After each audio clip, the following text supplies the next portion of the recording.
Right. Welcome to, I believe it's called Vagrus, the Riven Realms. Obviously been playing a ton of Assassin's Creed Shadows on the channel. Um, I've technically rolled credits on this because what I'm going to do is I'm going to put this up straight away. So obviously you guys aren't all caught up yet as to where I am in Shadows technically yet.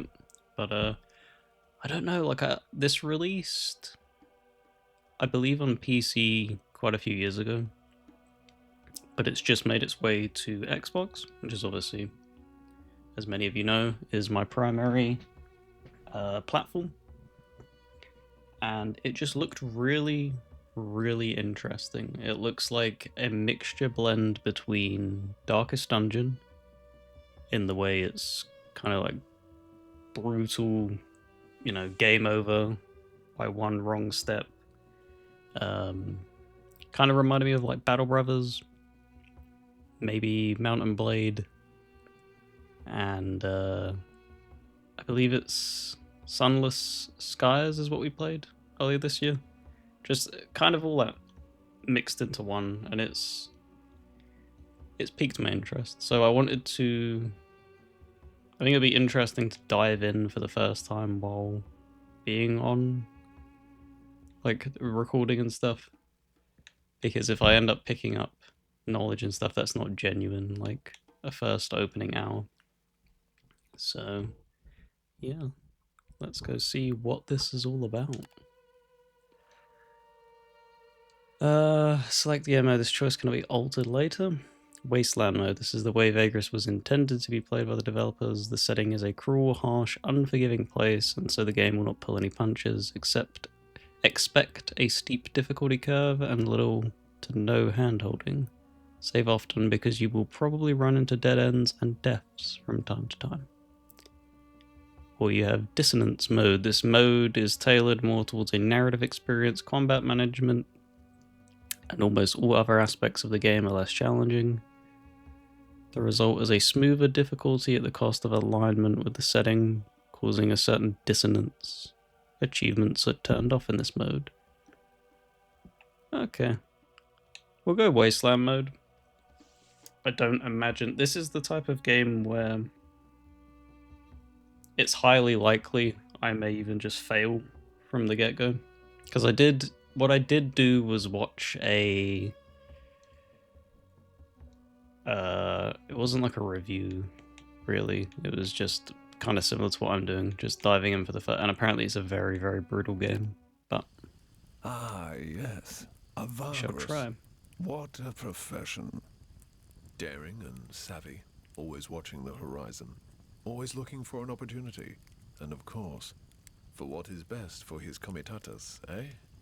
And you are a Vagrus too, are you not? Many of your kind have I seen in my long life as a vagabond. Care to listen to a story about your exquisite occupation, good master? It is a tale of woe and terror, but it is also a tale that is true, as I have seen it with mine own eyes. I don't know what that is. I assume this is probably going to be a tutorial, which we're definitely going to want because you've not seen the menus yet, but I have, and Jesus Christ, they... Wise you are, good master. My tale is of a Vagrus, such as yourself, but one whose fate was cursed and wrought with ill fortune. It all happened a long time ago. 10 years, maybe more. I was but a passenger, traveling rough roads and forgotten ways with this comitatus, south along the feet of the great mountains of the west. Alright, let's begin.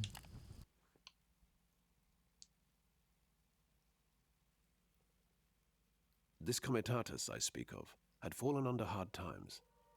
Perhaps it was due to imperial harassment or unfortunate decisions, or simply bad luck. Irafrons, saint of roads, does not always smile on us mere mortals.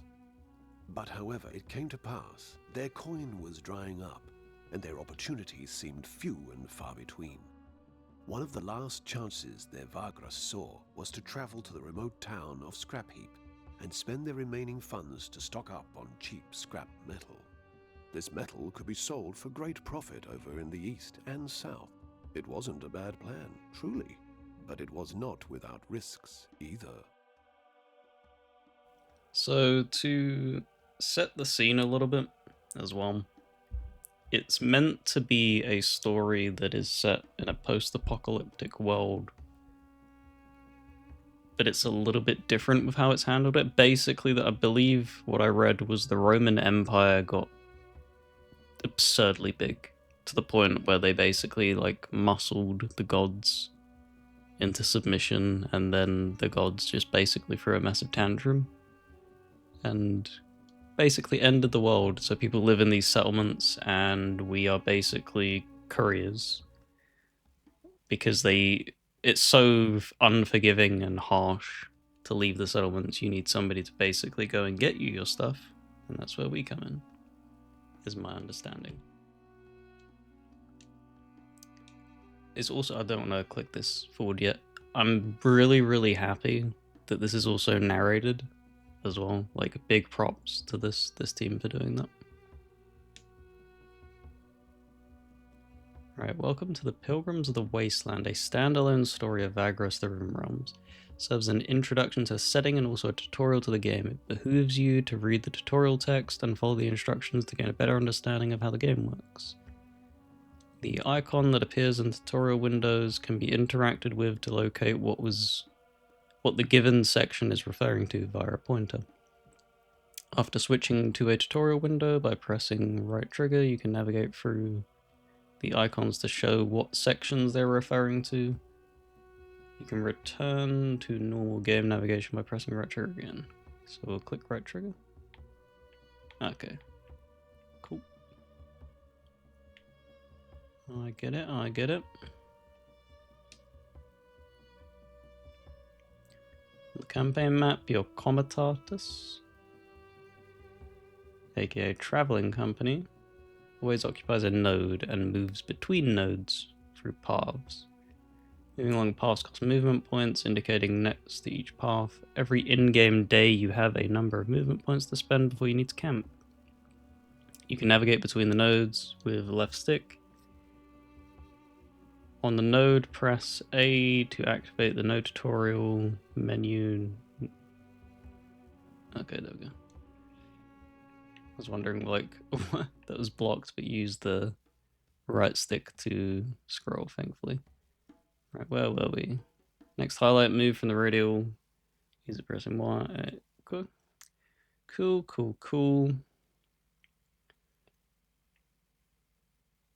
So with there, it's going to cost 3 movement points is what I'm gathering, and I think we have 9 up in the top left. Yep. Oh boy. Most of the story is presented through interactive text called events. Events let you make different choices at each step. Some choices can have a number of consequences, while others have various dependencies. Dependencies mean that you can only pick a certain choice if you have the right prerequisite, skills, perks, characters, and so on. You can navigate through event choices with the D-pad or the left stick, and select them by pressing A. Navigate this event to its end. God, lots of reading. Give me one moment. Alrighty. Are you alright? Javik's voice resonates with sympathy as he appears next to you on the ridge. You nod slowly, but do not look at him. Your gaze lost in the distance where ash cloaks the horizon and the towering mountains to the south and west. You turn to your commes, I believe is how they said that, and note his supportive smile. You and Javik have been traveling the realms together for years now. There is no person in the world you trust more than him, except, perhaps, yourself. I know you feel that your hands are tired, but like I said before, you made the right choice by leading us here. And then we have all these different options, so time will tell, but I still have my doubts. It's a long shot and you know it, or there wasn't much of a choice, either this or returning my trading license and hanging myself. Jesus Christ. It has to work. We cannot fail, not like this. Thank you, but the last thing I need right now is a clumsy pep talk, even if it's well meant.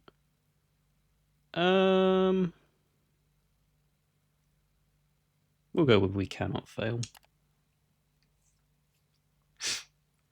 You glance at Javik and notice the worried look he is giving you. You turn away, back to the horizon. No reason to be crestfallen yet. We just stick to the plan. Why should it not work? Your friend says cheerfully. You know that there could be hundreds of reasons, but do not feel like reminding him. And we either go with yes, the plan, it might work, yes, or the crew. The fear in your voice betrays you. We'll go with the first option. The plan. You talked your traveling company into this a few weeks ago, but with each step towards the western mountains, more and more of them started to have doubts, such as the way of the road, perhaps. The plan involves a desperate attempt at squeezing a low selling price for metal bits out of an old contract of yours in the town of Scrap Heap, stocking up on said metal by spending your remaining coin and bringing the cargo south around the Molten Tongue to Devon via Avernum and Ash. There's a shortage of metal in Devon, and you know several buyers who would give you a pretty price for your goods if you can only make it there before many others with a similar cargo do. Such contracts are the boon of the long decades spent on the road. But even if Narbo, that villain, gave you an agreeable price in Scrap Heap, the road is not without its perils. Sneaking through the gap between the dead forest and the Molten Tongue is inviting disaster. So it is not a path many Vagari would risk. And of course, if this fails, you are out of alternatives. Do you think Narbo will help us out? The old scavenger was never famous for his goodwill, Javik wonders. And we can either go with... oh, there's 3 options. Either go with one can hope. I haven't seen him in years, but we always did good business. That said, you are not sure he would remember you, or if he is alive at all. If he is not willing, we must find a way to compel him. There is no telling what you would be capable of if it came to that. He has to help us out. He won't be able to pass up the opportunity to make us indebted to him. Even the thought of selling yourself out in such a way makes you feel dirty. So it said, was it right trigger? Yes. And then, oh, I love this. I love when games do this. So this gives you the lore of the game. Instead of just spouting out, obviously these names of places and stuff, it's going to give you description history. Like I'm so for that. The Codex is a collection of entries you find throughout your travels. Entries contain information about the world and its inhabitants. When you have unread entries, the crystal on the cover of the closed codex emanates light. Entries are displayed in a list on the left. You can filter them by category by selecting the buttons on the top using left bumper and right bumper. Unread entries are marked by a blue icon and appear on top, while already read entries have a gold icon. The text of the selected entry appears on the right. Information in the codex is supplementary. It is there for those who wish to learn more about the Riven realms. You can now close the codex. I want to know, like... oh god, you can really zoom that in. That's interesting. That must be for people that are playing on things that aren't like monitors and stuff like that. That's interesting. Right, I'm not going to sit there and read all of them, but I really do appreciate when games do that. We're already 15 minutes in and we've done nothing, so we'll move on. I think we'll just try to remain hopeful. I'm sure such sleazy bastards as Narbo would remember all the business they've ever done, Vagrus. Javik rubs his chin absent-mindedly. You've seen this expression of his too often not to realize he is using his sorceress talent to read your mind. Taking a peek, or get out of my head, you know the rules. say taking a peek. Apologies. Javik rubs his eyes quickly and looks away. You know how it is. It comes to me so naturally that sometimes I don't notice I'm doing it. Your thoughts were loud, Vagrus. I have to actually block them, you see. After joining your Comitas 6 years ago, Javik proved to be an invaluable asset. Not only does he sense moods and thoughts around him, but he's also able to subtly manipulate others when he focuses his inner energies. It comes in handy when doing business. Then there are his other perks. A few times you saw him shatter the minds of men and beasts who tried to kill him. Not a pretty sight, but a very effective deterrent. Yet because he is not a trained sorcerer, at least not in the traditional sense, his abilities are sometimes difficult to control. You have become accustomed to his impromptu thought scans, while others find it less bearable to be around him. For this reason, he has kept his abilities a secret for many years overall, but you can't keep a secret such as this for long in the close-knit community of Ecomitas. Especially not if you keep bursting minds and knowing things you shouldn't. So there are only a handful of your commerce who come up with being near him for any length of time. But even so, he has not probed your mind in years, certainly not on purpose, but neither by accident. Perhaps he is less in control now, which suggests he is more on edge about this whole trip than he lets on. And we go with apology accepted. You manage a faint smile. Let us return to the others and push on. There's still a day's travel ahead of us. Or just make sure it doesn't happen again. You grumble as you start to make your way down the ridge and back to the column. A long day of travel awaits you. We'll accept his apology.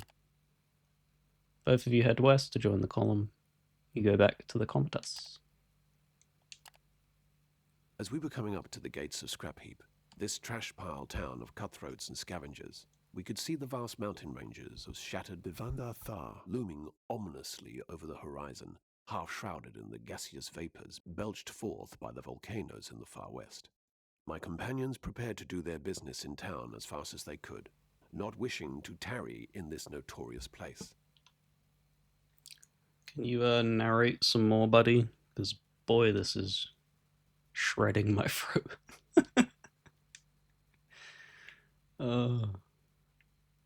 Alright, well, I guess we travel to Scrap Heap then.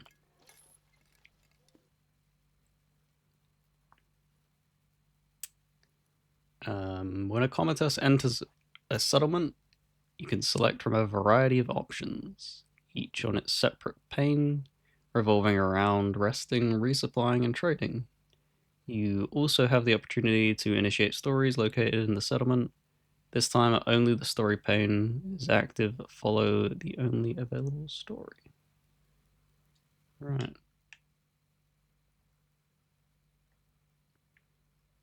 It's kind of weird that you can't move this. Oh, there we go. We'll read the Scrap Heap thing. Scrap Heap Village. At the foot of the ever-fuming mountains of the ancient Dwarven Kingdom lies Scrap Heap, the town of scavengers. Debris and junk is piled into veritable hills, upon which the rickety homes of the decrepit inhabitants stand precariously. Ash lingers everywhere, and the sun is almost always absent from the twilight skies. Deals are struck day and night over the precious metal scraps gathered in the ruins of nearby. I believe they said Vendar, right? I think the D was silent. Vendar Far, while the Heap King oversees all from his dreaded tower. Shady eyes and soot-covered faces watch from under ash-laden awnings. Life is cheaper than iron here, some say. And you can't tab to anything else. So we just go and track down Narbo. Can he be convinced to help you out? Oh man, I would pay to have a narrator. Right. You make your way to the Wraith Stash, a notorious watering hole tucked away in a small street just beneath the imposing tower of the Heap King, but not quite under its immense shadow. Few frequent the establishment, which makes it perfect for Narbo and his little operation of honest merchants. Apparently, the knave is not only alive but has done well for himself in the past decade or so. Taking only Javik, you leave the Comitas to the care of Titus, your quartermaster, while you are gone negotiating. It's kind of cool that it gives you like a drawing that's like moving around. Let me just take another sip of drink. Oh boy. Ash is flitting from the black sky as you cross the street and nod to the bouncer of the Wraith stash. You give him your sidearms quietly. Rules are rules, at least as long as they enforce them. Yet they have the courtesy of allowing you to keep your dagger, and of course they have no idea what Javik is capable of, should it come to a scuffle. Not that you expect such a thing, but with Narbo, one never knows. Though you have told your crew that he and you go way back, the entrepreneur is a capricious and manipulative man with whom you did not part on the best of terms. Does he remember that? Surely. Could he be persuaded to take your proposal? Who knows? Your eyes slowly adjust to the dimness of the tavern's interior. Only a few candles and a lamp at the bar illuminate the common room. Shadowy faces turn towards you and observe you through the smoke. The bartender, a thick-set man in a dirty tunic, is chewing tobacco serenely. Above the bar hangs the skeleton of a large heap lizard on display. That's what that big old skull is, I'm assuming. Narbo is sitting at a table in the back, his bodyguard half hidden in the darkness at the wall behind him. I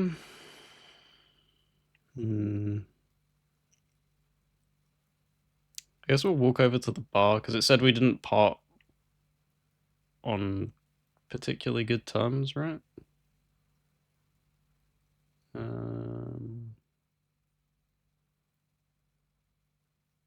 So we'll go to the bar. You walk over to the bar. The bartender stifles a belch and nods his greetings. What can I do for you?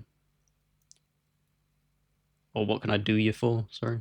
The way he grabs an earthenware mug suggests that it would probably be best to order something. You glance at Javik briefly before paying for 2 rounds of a local mushroom brew called Ash Tongue. Ugh. It is somewhat less loathsome than you imagined. Leaning over your drink, you can quietly tell the barman that you are here to see Narbo. Are you now? He's doing calculations, and he don't like to be bothered when he's doing calculations. He indicates Narbo at the corner table with a nod. The entrepreneur is indeed busy poring over a stack of papers and fiddling with a calculus. We'll be respectful until he's done. You chat with the bartender while sipping your beer. Most of it is boring small talk, but when the conversation turns into a discussion of local prices, you notice Javik's stern expression, the small hand gesture he makes. This is a signal you two have been using for a long time now, indicating that he has gleaned something from the man's surface thoughts. When minutes later, the bartender goes to the back to check on the kitchen, Javik leans closer. Apparently, there's a supplier of meat and mushrooms that has a surplus on his hands, and he wants to get rid of it quickly. You can't help but smile and nod. This could save you quite a lot of coin. Also, your friend Narbo seems to be having some trouble with a package. In his mind, it is a constant frustration in connection to the Heap King. You nod to Javik and notice how the sleazy merchant has stopped fiddling with the calculus and is now looking at some papers listlessly. It is time. Walk over to Narbo's table. The entrepreneur looks up from a stack of papers in front of him and rubs his eyes. Narbo is a corpulent, I think that's how you say that, man, with a bushy dark beard and a few missing teeth. Part of his face is covered in scars, similar to those left by old burns. That, coupled with the withered and mutated left arm that hangs limply at his side, is a clear indication of the taint. The merchant wears a leather jerkin studded with small bronze and bone coins, a sign of wealth and boldness. His bodyguard, a life maybe? A life man with tribal tattoos and an outfit made of leather, moves his hand calmly to a spear that leans against the wall. Narbo's mouth falls open as the spark of recognition flares up in his eyes. No wonder, it has been 10 years. The fuck, mate? He blinks. I thought you croaked. People, Narbo waves his good hand around and looks at his bodyguard. Told tales of your demise. The man finishes his sentence for him as the merchant nods vehemently. That business with Kernak outpost and the storm, Narbo adds. You tell him that you were indeed at Kernak when the terrible arcane storm struck. You describe the horrors of that night briefly. You add how many of your original Comitas died there, close friends, old travelling companions. But you walked away unscathed. This was years ago. Sheesh. That fucker Irophans looked after your sump in fear, Si. Narbo chuckles heartily. But I'm sure you haven't come to reminisce about good old times, eh? His predatory smile makes you cautious, even though he invites you to sit down with a casual wave of his meaty hand.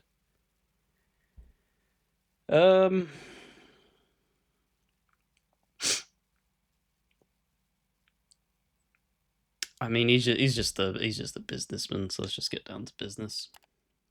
You tell Narbo to let bygones be bygones and instead listen to what you have got to offer now. You got some balls coming here, all business and bold. After a tense moment, his stern expression turns into a toothless smile. I like it. The bodyguard visibly becomes less tense. Narbo opens his arms wide and bows his head. Let's hear it, mate. Man, this is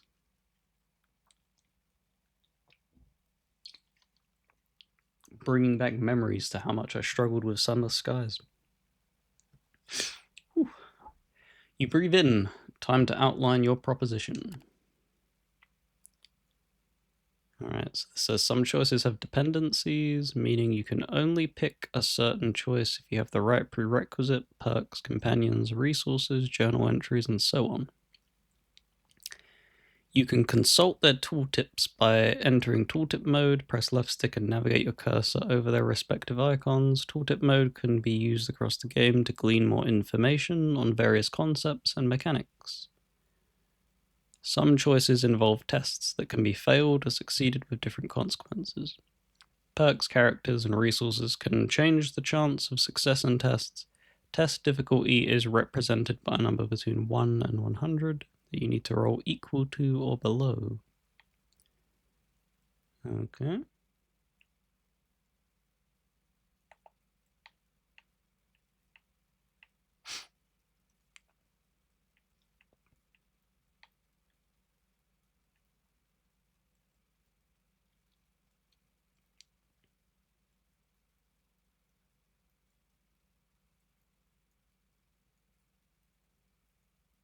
Alright.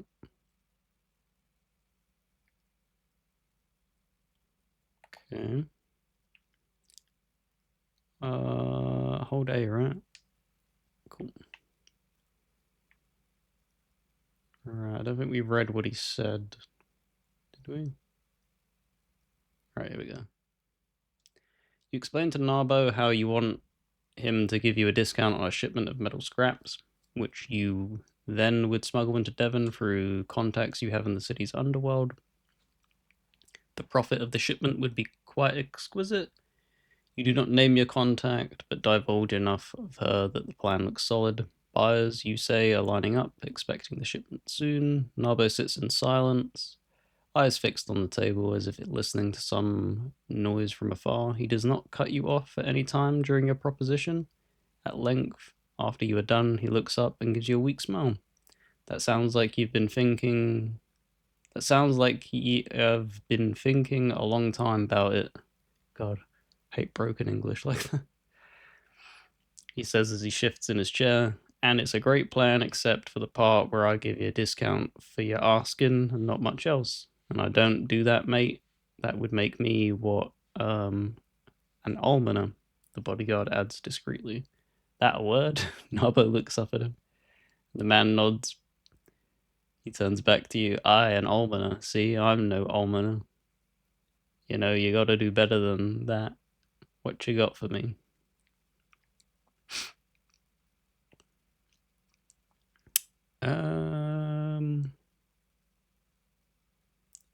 Let's do this because we gained that information, so we can kind of leverage that. Let him know that in exchange for his help, you can help him out with a problem that he might have right now. Narbo's jaw drops when you insinuate that you know about his little problem. Fuck me, mate. You are better connected than I thought, or you have something up your sleeve, the merchant says as he eyes Javik suspiciously. For a while he is quiet. Then he looks up and narrows his eyes. Tell you what, I think we can help each other. You headed to Devon by the way of Avernum, I. When you nod, Narbo leans closer and signals his bodyguard. The man with the dreadlock steps closer and carefully produces a small packet from beneath his leather jerkin, then puts it in the merchant's palm. This here, little fella, is mighty important to me, see? If you take this out of the city and deliver it to my associate in Avernum, we're even. You get your discount scrap from me. The merchant offers you the package. Javik draws in a breath, but before he could speak, Narbo interrupts him. And before Pretty Boy Ear asks, no, I won't tell you what's in it, and don't even think about opening the package. What I can say is, it ain't dangerous to you itself, but you might want to keep it hidden from the damn militia of the good old crap heap. You take the package, the way Narbo glares at you makes it clear you have no other choice. This might be the opportunity you had hoped for. Right, what I'm going to do, because I've run out of drink, and this is so much reading, I'm going to pause the recording for you guys, so there's only going to be like a very brief cut. I'm going to get another drink, so I'll be back in a minute. Right, I am back. So we are 31 minutes in, it's about halfway through. Alright, you take the package. Alright, we already read that. Cool. The package is small enough to fit your palm, feels very light, and is wrapped in a fine leather. You pocket it after briefly observing it. You'll be looking for a man named Scornar in Avernum. He ain't to be trifled with either. Just tell him I sent you, and you'll be fine. You can find him or his men in Lavinus, watering hole most of the time. Give this little fella to him, and to him only, understand? After you assure him you do, Narbo instructs you to give him an hour, then look for his people at the market and simply introduce yourself. They will know what price they should give you on the metal scraps by then. He motions to this man. You and Javik stand up and make ready to leave. Rava ear as a person, clearly. So Rava or Rava. Rava ear will take you to the back exit. We don't want to give people the idea they can come here to beg for the almonds now, do we? Or anyone to connect us and run to the militia for that matter. You get what you came for, so you leave the rope stash through the back entrance and head back to the Comitas. Your journal is now active. It is your means to follow stories and tasks. You can open the journal and other important interfaces from the main radial menu, which can be opened by pressing left trigger and can be closed by clicking B or left trigger again. Okay.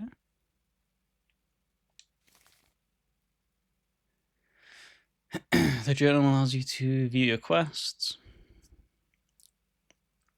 and other related information. You can filter them by the drop-down filter buttons on the top left. Entries are separated into objectives and qualities into their respective panes. Objectives are your quests and ongoing stories. The text of a selected list item appears on the right. These are the quest or task and provide active objectives. Unread entries have a blue exclamation mark icon and appear on top, while already read entries are marked by gold dots, a green check mark, or a red crossed circle. Alright, I get it. The market pane is now active.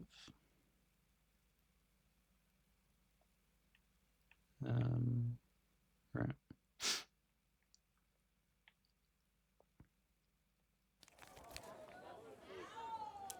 The market pane displays the available goods you can buy at the settlements market on the right and opens your cargo pane on the left.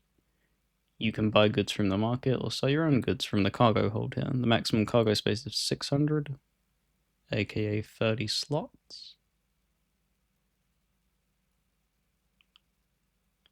1, 2, 3, 4. Yep. it cannot be expanded further. When buying or selling, buy or sell one increment by pressing the A or X button next to the list of goods. By holding it, sells a whole stack respectively. Okay. So we want scrap metal, right?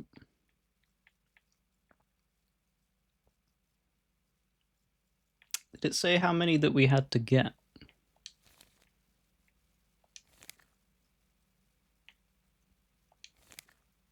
24. Okay.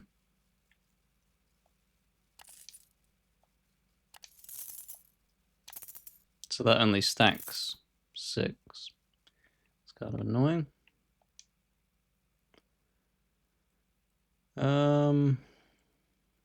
Alright, I think we're ready to go. That is a cool looking, whatever the hell that is as well. It's like a dragon that we're using to transport it. Dragon lizard thing. Cool. And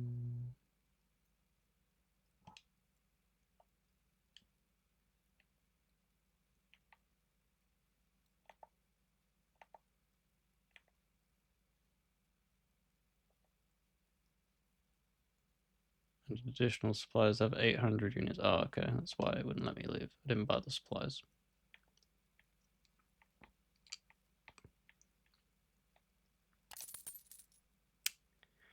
Equipment that you can attach to the Comitas is sold on some markets or found throughout your travels. They provide bonuses and upgrades. You can switch between the market of goods and equipment using the buttons over the list of the items.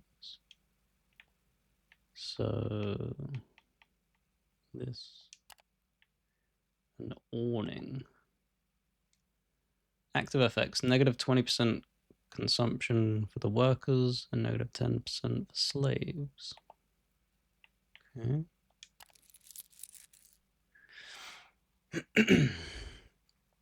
Equipment you own are in a pool below the contest illustration. In order to gain their bonuses, you need to equip them first by navigating to them and pressing A, and then pressing A when the available highlighted slot.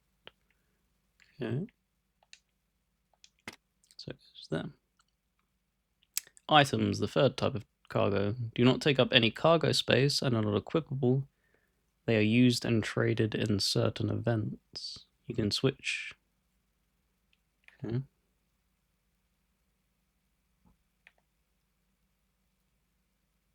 You can switch panes in a settlement. An active pane will open up the corresponding pane.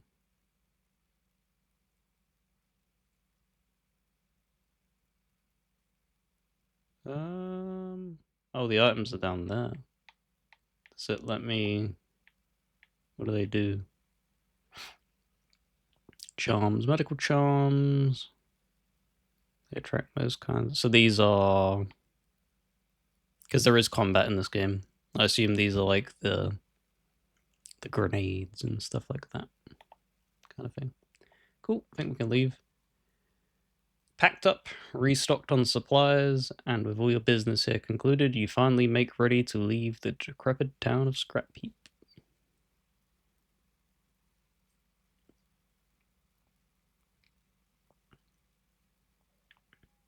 We'll just go and spend the night at the guarded compound, I guess.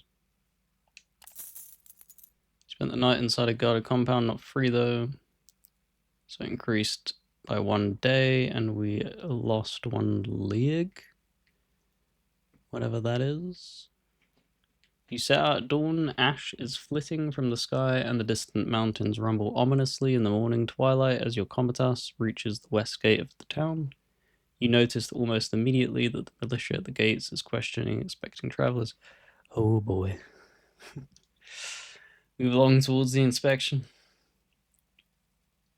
You realize that even if they are looking for the package Narbo gave you, there is a minuscule chance of finding it among several departing caravans, all made up of dozens of people respectively. Besides, the packet is tiny and well hidden at the bottom of a sack of dried mushrooms. A robed magistrate of the Heap King appears to coordinate the search effort, picking out people or even whole traveling groups for inspection. As your Comitas draws near, it takes only a passing glance for him to check you. and your crew before he motions the guards to let you through. You quietly pass under the gate and out into the broken wastelands. The Comitas is well on its way, and Scrap Heap is a mid-dot on the horizon by the time Javik joins you at the front of the line. Just like I said, you made the right choice with this venture. Talk of how you have saved us all spreading like wildfire, he says with a faint smile. Of course, we do have to make it alive to Devon with the cargo, but it's a good start, don't you think? Nod in agreement. Agreed. There may be hope left for us Comitas after all. Agreed. Maybe hope for us Comitas after all, and you know it's in large thanks to your ability. Do the second one. Well, I'm sure it'll be fine. It's not like we started this business yesterday. With that, you both go back to your duties and the constant monitoring of the horizon. If all goes well, we should reach the wound in a few days, where you can turn south along the edge of the Molten Tongue and travel down to Avernum. The journey continues. We gained free morale and an achievement, a second chance. Leave Scrap Heap in Pilgrims of the Wasteland. Your progress is saved at checkpoints whenever you leave a settlement, reach a story-related checkpoint, as well as the start of each new in-game day. Your game is saved automatically, overriding the previous autosaves. Manual saving is unavailable in the standalone story Pilgrims of the Wasteland. In the open world campaign, you can save manually in the game menu, except during combat events. And then you can load it. Cool. There they were, with a full cargo hold and filled with newfound hope. Yet, the road ahead still promised hardships and peril. I travelled with them southwards, expecting to reach more habitable lands beyond the Molten Tongue's river of lava.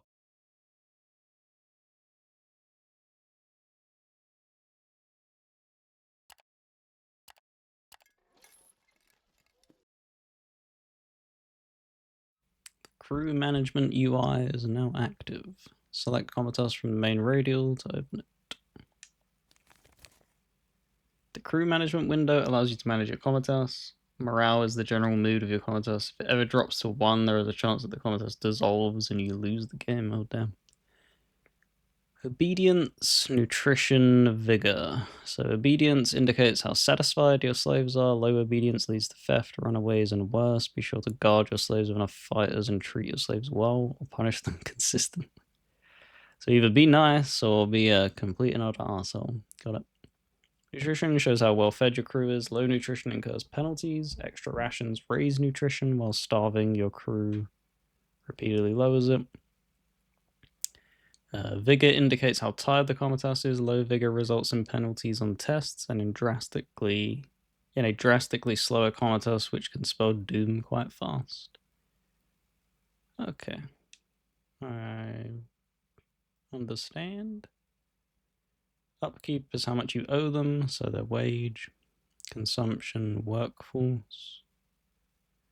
So what is workforce? Workforce is generated by workers and slaves. You have to have enough workforce to cover Comitas needs, including beasts, crew, and passengers. Going below the required number bestows serious penalties.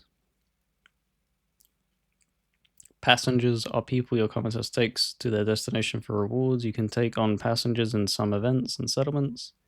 They also consume supplies. The lizard icon. Okay. You can see the number of crew and beast type you have in your Comitas. Consult the tooltip. Outriders are special because you need a fighter and a mount to be able to create an outrider. While outriders are excellent fighters, mounts with outriders carry cargo. You can always dismount fighters by using the X button. For now, add an outrider. Okay. Makes sense. What doesn't, though? Okay. So we need 8. I thought it was you needed 16 and we only have 8. Cool.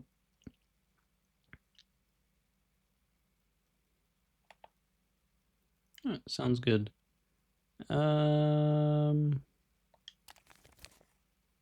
think we just move on, right?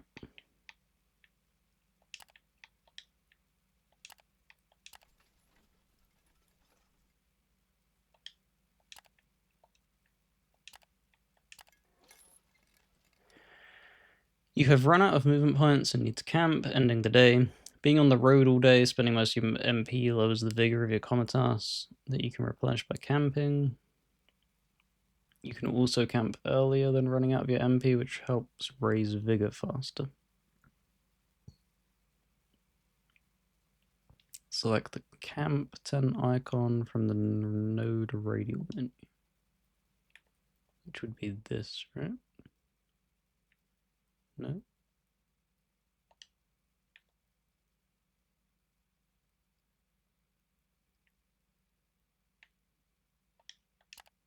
Oh, there we go. You click on the location. Okay. The end of each in-game day, the Comitas makes camp and settles down for the night. Supplies are consumed and movement points are refreshed after camping. At each camp, you can decide to offer normal or double wages for the current day, independently of whether you would pay them or not. Double payment increases morale. You can also choose to pay all your debts to your crew at this time. Oh, that's kind of cool. So you can basically be like, because that's something that Battle Brothers never offered. Like, if you ran out of money, but you was like so close to completing a contract, which was going to give you a massive payout, sometimes they would just abandon it. And that's something I wish that you could have just been like, because it just makes sense, doesn't it? It's like, man, can we just endure the hardship for like one more day, and you will, you know, we will pay you. So, I get it. I get it. You have the option to give out less or more supplies under rations, which penalizes or boosts. The lock icon allows you to save the current settings. The lock icon. Oh, at the top, I see. However, the button is disabled until you reach Avernum to prevent accidentally handing out too many supplies. Under acquire supplies, you can send your crew out into the wasteland to find supplies, and sometimes even other goods. Base chances for these activities depend on your related perks, deputies, crew, hunting. Can get you a large number of surprise. Foraging. Yields fewer. It can use workers and slaves instead of using scouts. Okay. The summary of what happened to your crew that day can be seen on the right. You can also talk to your companions. Companions heal naturally during camp. You can also set defensive orders for the night. A more lenient defense has a higher risk of nighttime ambush.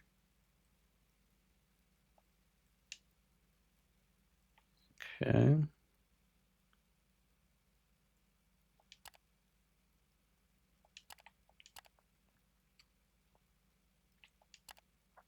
We'll just do the standard.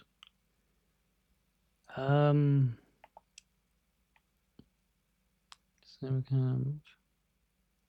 That's okay, I get that. What's X do? Nothing at the moment. So A would just be talking.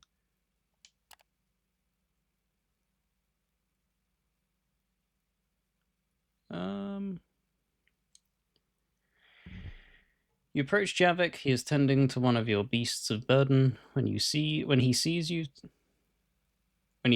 wish to talk, he steps away, motioning to a handler to finish what he started. What's on your mind, Vagrus?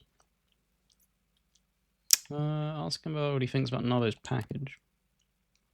Whatever is in it, your friend was really concerned to get it out of scrap heap, with none the wiser, and get it to this man in Avernum. When he sees your thoughtful expression, Javik adds, I sincerely hope you don't plan on opening the damn thing. We're in enough of a predicament as it is. And that would surely antagonize this Scornar fellow who, in Nabo's mind, appeared as a tough customer. Someone your friend was clearly afraid of. We'll just finish the chat. I want to know who this is. Who are you? Morwen. Morwen is discussing something with a few scouts when you approach them. She sees you and steps away from her company, joining you next to a tent in the shadows. You immediately start to feel anxious, as if roused out of torpor by Tarkian coffee. The effects of her Demon King heritage, no doubt. Anything I can do for you? What do you think about the Coptas? What I think is that if everyone does what they are supposed to do, we can deal with them most problems on the way. There's a moment of silence and you realise she's done talking, but very blunt. Anything else? Okay, we'll just leave that be. She doesn't seem to be the chatty type.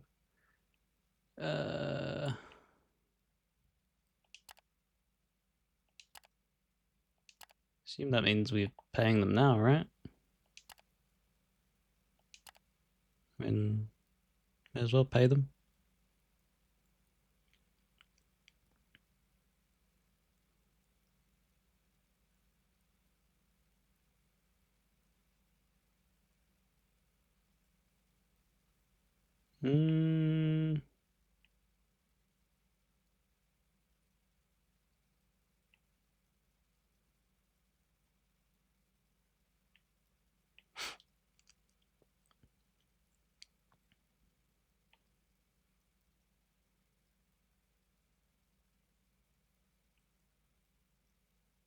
How many people do we have?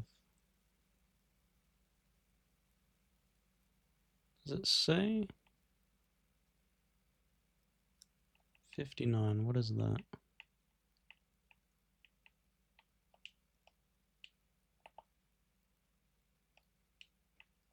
Doesn't let me go up.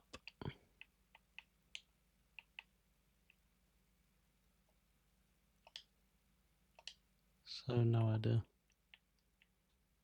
And we'll just do that.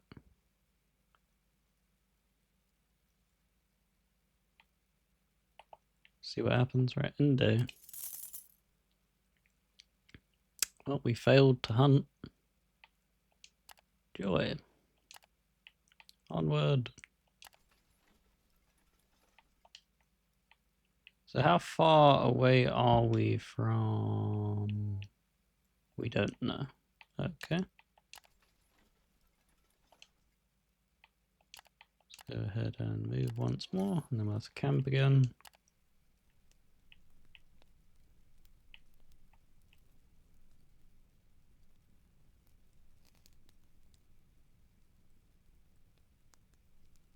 Just end the day again.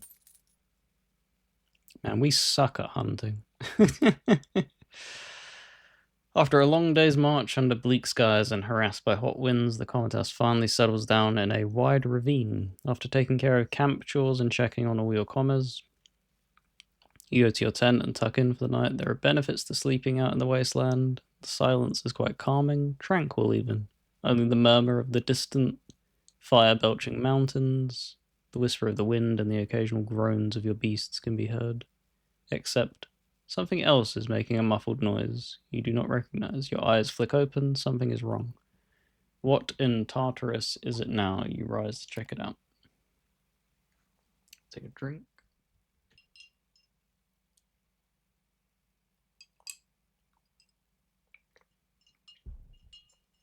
Leaving your tent and passing the sleeping beasts, you are just about to call a guard when you stumble upon a large quadrupedal creature covered with fused bone protrusions.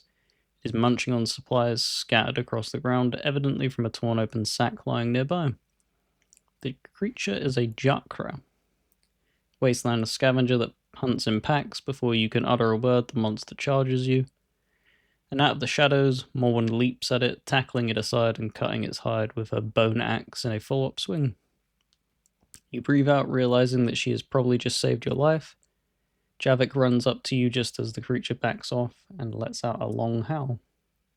There's more of these accursed things, boss. Must have sneaked past the perimeter guards. They are trying to chase them off, he blurts out. As he does, you can hear yelling and the sounds of battle from around the camp. The wounded Jakra is joined by another one from behind a cargo pile, and the two of them start circling you. Javik steps beside Morwen as they get ready for the fight. So I'm glad that we did get this, I assume. Yeah, cool. So it is actually going to show combat. I was a bit worried because we're at the 55th minute, and I was going to be like, oh, I know that they said it's a lot of text, but we're not even going to get like any combat, but thankfully we are.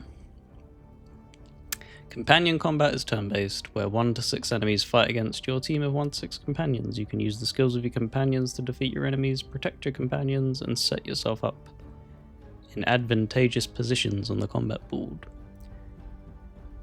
Companion combat is made up of rounds. Each round, all the participants take turns to act, and when everyone has had their turn, the current round ends and a new round is started. This goes on until either your companions or your enemies are defeated. Combat board is divided into 2 sides, the friendly side left, where your companions and occasional allies are, and the opposite side right, where your enemies are. Each side has a front row, melee row, a back row, range row. Each row has 3 positions. Certain skills can only be used when standing in a position in the appropriate row. Makes sense. The order in which your combatants receive their turns is in accordance to their initiative. At the beginning of each round, all active combatants add 1 to 6 randomly to their initiative to determine in what order they will progress through the round, starting from the highest.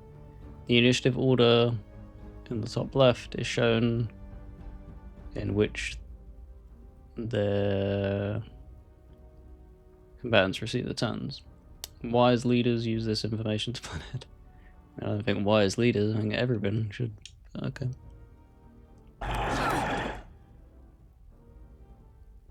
Melee skills can only be used from the front row. They can only target the front row enemies that are adjacent to the attacker's position, or back row enemies if no enemies in the front row. Because of these rules, positioning in melee is paramount. All characters can move. Footprint icon to any adjacent position on their side. If they move into a position that is occupied by another character, that character is pushed out of the position it occupies and has to be moved into an adjacent free position. Not only do characters in the front row prevent melee attacks against characters directly behind them, but they also make them more difficult to hit. Move Morwen in front of Javik to protect him. Okay. Ah, see, that took a turn though. That's kind of annoying. Each companion has 4 combat skills besides move, represented by the row of icons below their name. Oh, excuse me. On the character information bar. When you select a skill, its stats are displayed below the skill icons. You can select skills or move with the D-pad. Selected skills are highlighted as are all available targets for the selected skill. Skill details can be viewed in the information sheet at the bottom left after a skill is chosen. Use Mind Blast. Okay. Morwen's skills include options to push front row enemies back with a Savage Kick, and pull back row enemies to the front with Whiplash. Some skills are more complex, for example including a move and a attack, Strafe. These types of skills can be used to great effect in controlling your enemies. So...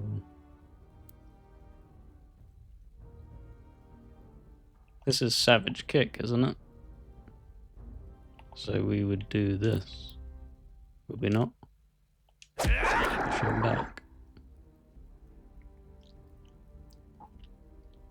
You can consult the combat log. Log is scrollable.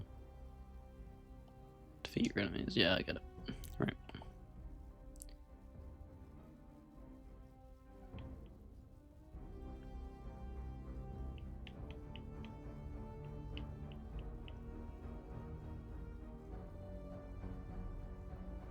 So that's kind of weird. It doesn't show you...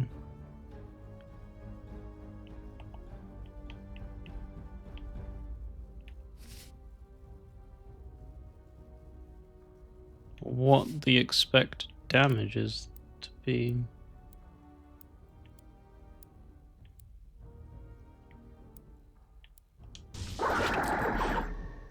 when you're looking at the skill. It's kind of interesting.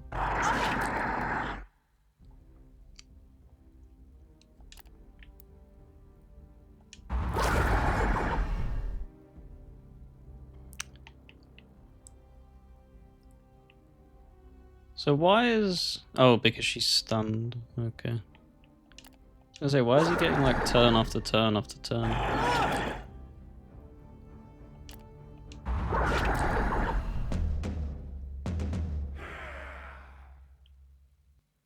So not the most complex combat, but does the job.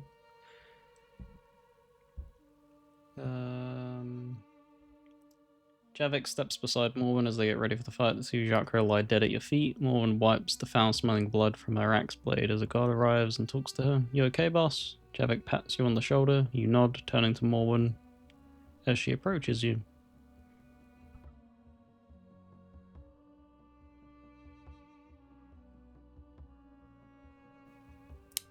All hostiles taken care of, she says. They got to some of the food, but we could take their meat and other parts of it to make it up.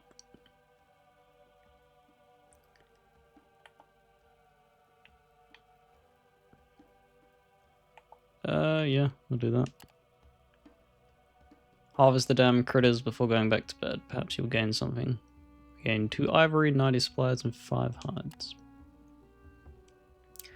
Right. So, that is the hour mark, so I'm going to cut it there. That's all I wanted to do, was just basically see what this is. I gotta say, I'm liking this. I don't think I'll do a series on this, because my throat cannot do that much reading. Because this is, if I did a series on this, this would easily breach probably 100 episodes, and yeah, I think my throat would end up bleeding. I have nothing but respect for voice actors. It is such a taxing job to do on your voice that people really do just take for granted. But no, I really like this. This is definitely gonna be something that I'll be playing constantly. Oh, you can't manual save, that's right. What I like about it is I love RPG mechanics, of course, and all of these numbers and stuff. For some people, it's not gonna be their thing, but for me, it's cool to learn about all this stuff. It has a heavy reliance on companions, it feels, which is cool, with them being named. So you know that the story's going to be strong with that. What I actually do like is this, though. The fact that exploration is basically a straight line like this. I hope this isn't just for the tutorial, because that's something that I didn't... Sometimes it can be a little bit challenging knowing where to go and stuff, and trying to balance that in stuff like Battle Brothers and stuff, where it gives you full access to all the maps at once. So that's kind of interesting. But this, yeah, this is, I can just see this being a game that I'm going to lose hundreds upon hundreds of hours to. But yeah, I'm probably going to hit Brandon up and see if, because we're doing shorter form content over on the channel, his channel, rebranded to Gaming Ramble now. And we did yesterday, he did a South of Midnight, like, short fire kind of review video, so I kind of want to probably hop on and give my thoughts deeper over there. So if you want to hear more of that, then go over there and head and check that out.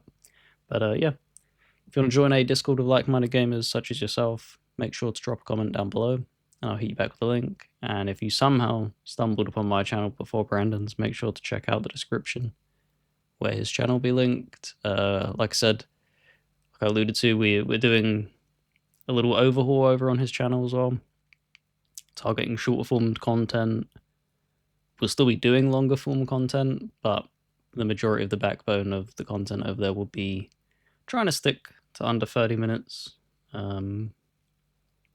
just to make it a little bit more digestible. But yeah, make sure to go over there and check that out if you have any interest. But thank you very much for watching, and I hope to see you around.